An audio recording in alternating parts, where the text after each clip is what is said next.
Have you ever watched the person you love most in the world become a complete stranger right before your eyes? I did. I saw it happen in the faint blue glow of a phone screen at 2:17 in the morning. My wife Sarah was asleep next to me. Her breathing was even. She was the picture of innocence. But her phone, which she'd started guarding like a state secret, was lit up on her nightstand. A single text message from a name I didn't recognize. "You were incredible tonight. Can't stop thinking about that little birthmark." My blood ran cold. I knew every inch of her body, every scar, every freckle. There was no birthmark, not one that I had ever seen. That single message was the key that unlocked a door I never knew existed, and behind it was a world of lies that would burn our lives to the ground. If you genuinely enjoy our stories, please subscribe to the channel, tell us where you're from and what time it is right now. It's always fascinating to know how far our story flows. For 10 years, Sarah was my everything. We built a life in a quiet suburb of Chicago, in a house on a street lined with old oak trees. I was a structural engineer, a man who believed in foundations, in things that were built to last. I thought our marriage was one of them. The change was subtle at first. Late nights at the office became a regular excuse. She, a marketing executive, had always been ambitious, but this was different.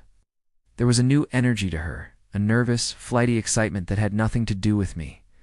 She'd come home smelling faintly of a cologne that was in T-mine and dismiss my questions with a wave of her hand. "You're being paranoid, James," she'd say, her voice dripping with a new kind of condescending chill. The woman who once shared every detail of her day now offered only vague summaries. Our conversations became minefields. Any question about her schedule was met with hostility. "Why are you tracking me? Don't you trust me?" she'd snap, turning my concern into an accusation. The villains, her and this ghost I didn't know, felt untouchable, wrapped in a bubble of arrogance while I was left outside, pressing my face against the glass. The discovery was a slow, agonizing bleed.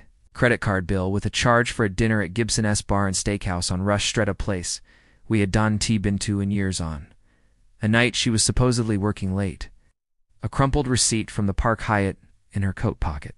Then came the phone call she'd taken in the other room, her voice a low, intimate murmur that made the hairs on my arms stand up. The breaking point came on a Tuesday. I came home early, wanting to surprise her, and found her in the living room on the phone. The moment she saw me, her face went rigid with panic. "I have to go," she whispered into the phone, and the words I heard before she hung up were, "I love you too." The silence that followed was deafening. She looked at me, her eyes cold, and the lie came so easily. It was my mother. I knew my mother-in-law had passed away 2 years prior. In that moment, something inside me shattered. The love, the trust, the future I'd built in my mind, it all crumbled into dust. I went upstairs, locked myself in the bathroom, and slid to the floor, the sobs racking my body until I was empty. That night as she slept, I unlocked her phone. It wasn't hard. She still used my birthday as the passcode, a cruel irony that felt like a punch to the gut. And there it was, a whole universe of betrayal. Months of texts with Mark, a senior partner at her firm, explicit photos, plans for secret getaways. Their conversations were a dagger to my heart, filled with inside jokes and pet names. He called her his Firefly. They talked about me. They laughed about me, about how predictable I was, how I'd never suspect a thing.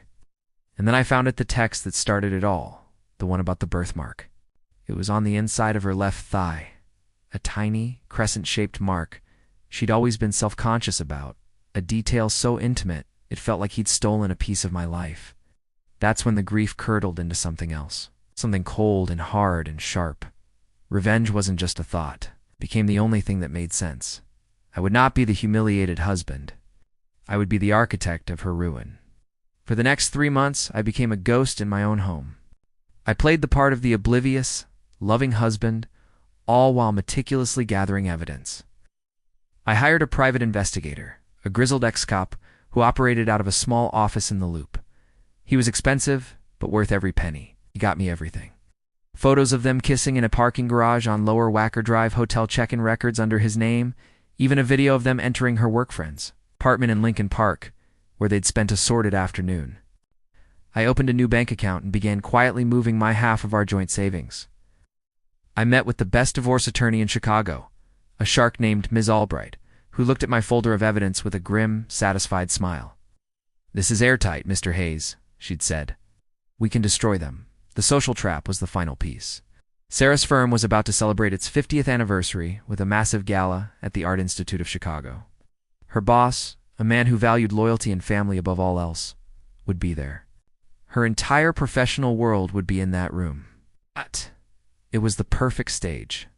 The night of the gala, Sarah was radiant in a backless emerald gown, oblivious and glowing with the thrill of her secret.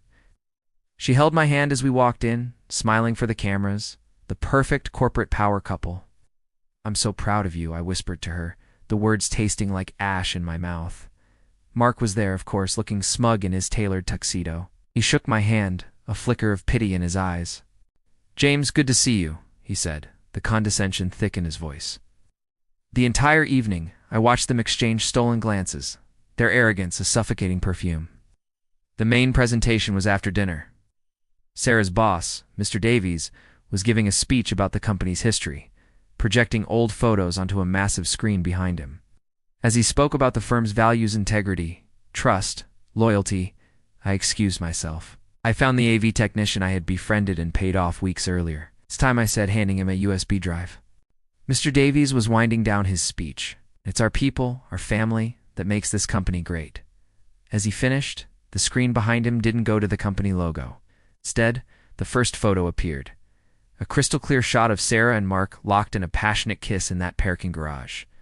A collective gasp rippled through the ballroom. Sarah's face went ashen. Mark froze, a deer in the headlights. Next photo flashed up a hotel receipt. Then another of them walking into the Lincoln Park apartment, his arm wrapped possessively around her. The final image was a screenshot of the text message. "Can T stop thinking about that little birthmark?" I walked back to our table and stood behind Sarah's chair. "I believe it's on the inside of her left thigh. A little crescent moon. Isn't that right, Mark?" She went so pale I thought she would faint. The room was a cacophony of whispers and stares. Mr. Davies was looking at them, his face a mask of pure fury. Their careers were over. Their reputations were incinerated. The next morning, a process server delivered divorce papers to our front door, along with a restraining order for Mark. The evidence was so overwhelming that she didn't fight it. She lost everything's a house, her job, her friends, her money. The last time I saw her, it was a year later. I was walking down Michigan Avenue and I saw a woman who looked vaguely familiar. Her hair was unkempt, her clothes were cheap, and her face was etched with a bitterness that had aged her a decade. She was just another face in the crowd, a ghost of the woman I once loved. Our eyes met for a fleeting second, and in them I saw nothing but the hollowed-out ruins of a life she had torched with her own hands. I just kept walking. My life is quiet now, the silence of the house a comforting blanket. Sometimes, late at night, I think about that single, chilling sentence that brought it all down, and I feel nothing at all.